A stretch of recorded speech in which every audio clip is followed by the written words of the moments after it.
Ngatireresei honorable minister wedu wachitaura nesu.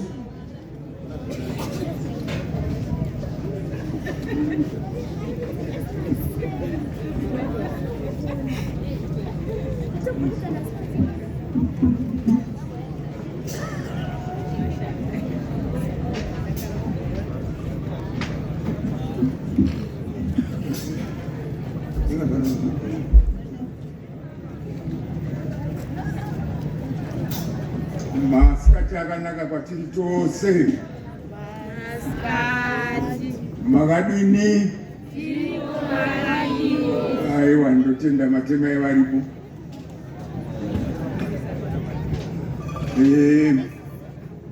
Ndotanga nokuremekedza avo vari kutibatira mutambo pano, our director of ceremonies. Ndoremekedza mukoko wedu mukuru pano, the First Lady of the Republic of Zimbabwe and the Cultural Ambassador, Her Excellency Dr. Oxilia Mnangagwa, vakamirirwa pano by the Minister of Environment, Climate and Wildlife, Honorable Dr. E.D. Ndovu. Tinokutambira zvikuru amai. Tochingamidza mambo seke vhura mai mofuna amai. Tinokuchingamidzai vasekuru. The Minister of Sport, Recreation, Arts and Culture, Honorable Lieutenant General Retired Ambassador Nsanyatwe, nema Cabinet Minister anenge ari pano ese. Ivo vakamirirwa na Deputy Minister wavo we-Sport, Recreation, Arts and Culture, Honorable E. Josiah. Chichingamidza zvakare kana paine mamwe Deputy Minister azouya ari pano. Vanoremekedzwa members of the diplomatic corps here present, the chairperson of the Parliamentary Portfolio Committee on Sport, Recreation, Arts and Culture, Chamushwanja, nemamwe manhengo dzeparliament dzese dziri pano, nhengo dzekomiti iyoyo.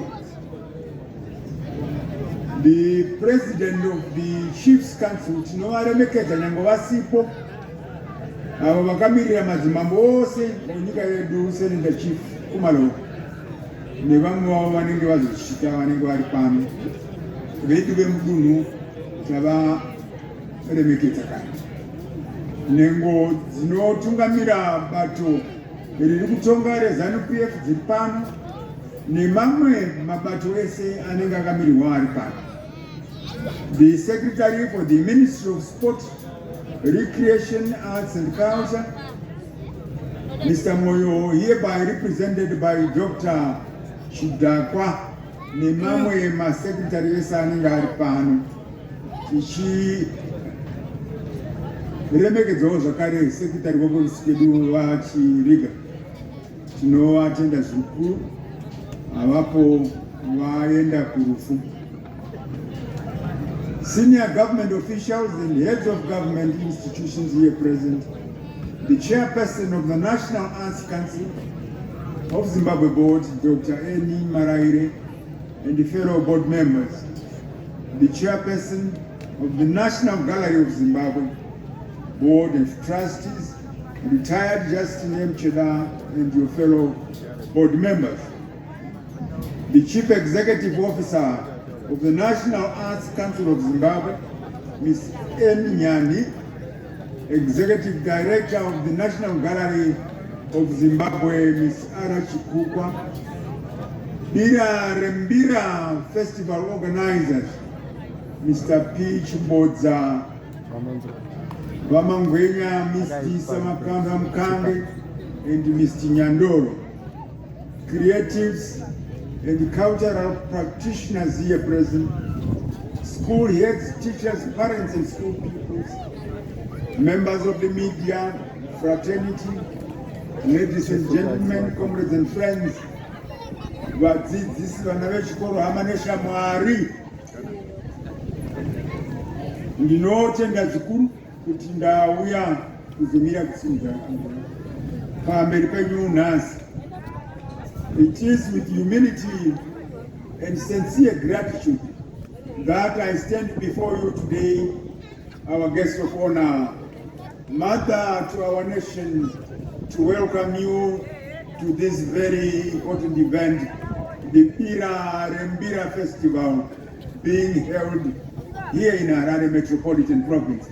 Tinokutendai mai, tinokuchingamidzai zvikuru. Your Excellency, the First Lady, Dr. Auxilia Mnangagwa, we are truly honored and grateful that you are here in our midst. You may not be here presently, but we know in spirit you are here and you are ably represented here. Your presence here today is a great honor and a powerful testament to a mother's commitment to the preservation and the promotion of Zimbabwean traditions and culture. Your passion as our cultural ambassador breathes life into our heritage and inspires all of us to walk tall. And as such, we in Harare Metropolitan Province feel the love when you grace our events as our guest of honor. Tinozvitenda zvikuru. Your Excellency, we are gathered here in the heart of Harare Metropolitan Province, not merely for a performance, but to participate in a sacred dialogue, a dialogue between the past and the